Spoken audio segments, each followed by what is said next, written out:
एक जंगल का राजा शेर होता है, उसे भी शिकार के लिए दौड़ना पड़ता है, उसे भी दौड़ना पड़ता है, तब जाके शिकार हाथ में आता है। एक खरगोश बहुत ही छोटा सा प्राणी है, बहुत ही छोटा सा जानवर है, लेकिन उसको मारने के लिए भी शेर को अपना पसीना निकालना पड़ता है, पीछे भागना पड़ता है, तब जाके खरगोश हाथ में आता है।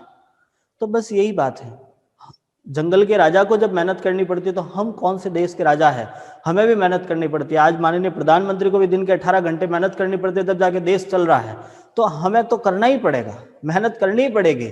और उन लोगों के लिए कीजिए जिन्होंने आपको ये सारी सुविधाएं दी है, उन लोगों के लिए कीजिए जिन्होंने आपके लिए सपने देखे हैं, उन लोगों के लिए कीजिए जिन्होंने अपने सपने आपके अंदर देखे हैं, अपनी सारी इच्छाओं को मारकर आपको जगाने की कोशिश करी है। आज एक छोटा सा एग्जांपल दूं कि मान लीजिए आपको कोई क्लास लेनी है और आपके पापा यदि यूट्यूब पे कुछ देख रहे हैं और आपने इनको आकर ये इतना सा कहा कि पापा मेरी क्लास है, वो उसी टाइम आपको बंद करके आप उनका फोन आपको देंगे। उसी टाइम आप यदि घर में कुछ काम कर रहे हो या आपकी मम्मी ने कुछ कहा कि बेटा ये काम कर ले, और आपने उनसे कहा कि नहीं मम्मा मैं कुछ सवाल कर रही हूं, मैं कुछ पढ़ रहा हूं, वो नहीं कहेंगे आपको वो काम करने के लिए, छोड़ देंगे। चाहे उनकी स्थिति कैसी भी क्यों नहीं हो, कैसी भी स्थिति क्यों नहीं हो, वो चाहे करने लायक है नहीं करने लायक, आपको 1% भी छेड़ेंगे भी नहीं, आपको कहेंगे हाँ बेटा काम कर। बस इन जवाब को अपने दिल में उतारिए। मेरा कहने का मतलब यही है। उन लोगों के लिए सिर्फ दुनिया में सिर्फ 2 ऐसे पर्सन होते हैं जो हमेशा अपने लिए कभी नहीं सोचते, वो कभी अपने लिए नहीं सोचते, हमेशा उनके दिमाग में उन लोगों के लिए होता है जिनको उन्होंने इस धरती पर लाया है। वो 2 पर्सन है, अपने माता पिता, और वो लोग जिनको उन्होंने अपनी इस धरती पर लाया वो है उनके पुत्र पुत्रियां, उनकी संतान, उनके औलाद। तो हमारे भी माता पिता है, वो हमारे लिए काफी कुछ हद तक सोचते हैं। वो हमारे लिए जितना सोचते हैं, मुझे नहीं लगता हम उनके लिए 1% भी सोचते होंगे। उनकी सोच के कंपेयर में यदि हम अपने आप को लेके जाए तो मुझे नहीं लगता हम 1% भी उनके लिए कुछ सोचे। उन्होंने जो अपने लिए कुछ सपने देखे हैं, उस सपने का यदि 1% भी हम यदि पूरा कर ले तो उनकी खुशी इतनी ज्यादा होगी कि हम अपने शब्दों में बयां नहीं कर सकते। आज यदि आप 1 घंटा कंटिन्यू बैठ जाओ, 2 घंटे कंटिन्यू बैठ जाओ, और उन्हें यदि ये फील हो जाता है कि बच्चा मेरा 2 घंटे से बैठा है, वो आपके लिए 4 बार चाय और 4 बार पानी की व्यवस्था कर लेंगे। वो आपको 10 बार पूछ लेंगे कि बेटा आपको कोई आवश्यकता तो नहीं है, हमें बता दीजिएगा। यदि आप रात को लेट नाइट पढ़ रहे हो तो वो जब तक आप नहीं सोओगे उन्हें नींद नहीं आएगी, उनके दिमाग में यही रहेगा नहीं मेरा बच्चा पढ़ रहा है, मुझे उसके लिए जागना होगा, उसे ठंड लग रही होगी, उसके एग्जाम है। जितना आपको टेंशन नहीं है उतना उनको टेंशन होता है। जब हम यहाँ से ऑनलाइन टेस्ट के लिए आपके घर पे मैसेज छोड़ते हैं, आपके पेरेंट्स से बात करते हैं, तो उनकी संवेदनाएं हमें समझ में आती है, हमें ऐसा लगता है वास्तव में वो चीजें फील करते हैं जितना हम नहीं करते हैं।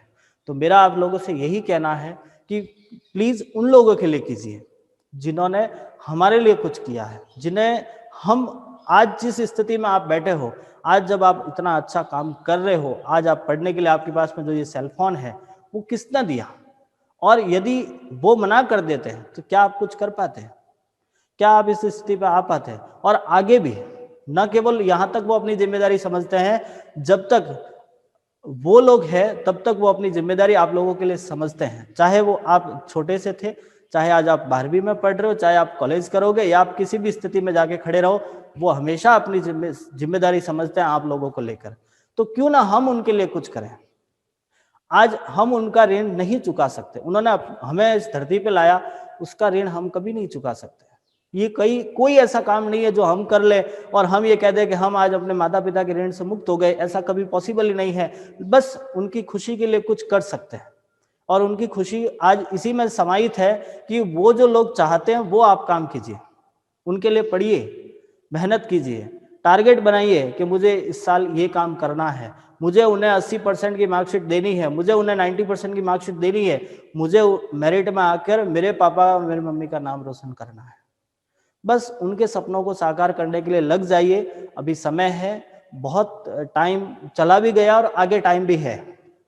ऐसा नहीं है कि आज आपके पास करने के लिए कुछ नहीं बचा है। यदि आज से भी आप स्टार्ट कर लेते हो तो बहुत टाइम है आपके पास में।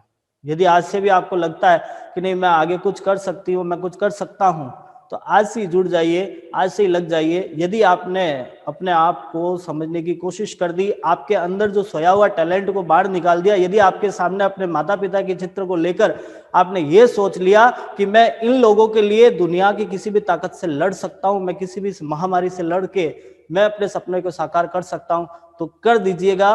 और बिना सोचे समझे आज से ही इसी वक्त से एक ऐसा टारगेट बना लो कि नहीं, जब तक मैं अपने सपने पूरे नहीं करता तब तक मैं नहीं रुकूंगा। और सपने देखना बुरी बात नहीं है, सपने साकार करना बहुत बड़ी बात है। बहुत बड़ी बात है कि आपने जो अपने मन में कुछ सोचा है और सोचना होगा। आज जिस स्थिति पे आप खड़े हो, यहाँ से आपको अपना फ्यूचर सोचना होगा। और फ्यूचर के लिए पहले आपको 12th को बहुत अच्छे ढंग से पूरा करना है। 12th पूरा करने के लिए आपको मेहनत करनी है। जो चीज़ें हमने आपको बता रखी है, जो आपने बुकों से पढ़ी है, उसको लेके बैठिएगा, मेहनत कीजिएगा, सबसे बेस्ट आप अपना आपको रिजल्ट दोगे। बस एक छोटा सा काम करना, आपको रेगुलरिटी रखनी है। आपको ये नहीं है कि आज से ही आपको 18 से 20 घंटे बैठ के स्टडी करनी है। नहीं बेटा, यदि आप 1 घंटा भी काम कर रहे हो तो रेगुलर कीजिएगा, रेगुलर बैठना होगा, रोज पढ़ना होगा। आपके पास ज्यादा कुछ नहीं है करने के लिए, 4 से 5 सब्जेक्ट रहते हैं। यदि दिन के आपने आधा घंटा भी उनको पढ़ना स्टार्ट कर दो तो 2.5 से 3 घंटा आपके लिए सफिशिएंट रहते हैं एक अच्छा रिजल्ट देने के लिए। बाकी आपकी कैपेसिटी है, आप कितना कुछ कर सकते हो वो आप पर डिपेंड करता है। और यदि कुछ समस्या रह रही है, कुछ ऐसी प्रॉब्लम्स आ जाती है जो नहीं समझ पाते हो, तो आपके टीचर्स आपके लिए अवेलेबल है। आप कभी भी उनसे बात कीजिए, वो लोग तैयार हैं आपको सारी सुविधा प्रोवाइड देने के लिए। कोशिश कीजिए। बहुत कुछ कह दिया है और इन सभी बातों को एक इन शॉर्ट एक सार में यही कहना चाहूंगा कि करना आखिर आपको ही है, करना आपके लिए है और उन लोगों के लिए करना है जिन्होंने आपके लिए कुछ सोचा है, जिन्होंने आपके लिए कुछ किया है। तो मैं अपनी इस बात को यहीं समाप्त करता हूं और आपसे ये उम्मीद करता हूं कि आप मेरी बात को अच्छे ढंग से लोगे। यदि किसी कारण मेरी इन सभी बातों में यदि आपको कोई ऐसी बात कड़वी लगी या ऐसा कुछ पॉइंट लगा जिससे आपके अपने आप को ठेस पहुंची, आपके मन को ठेस पहुंची है, तो मैं आप सबसे क्षमा चाहता हूं।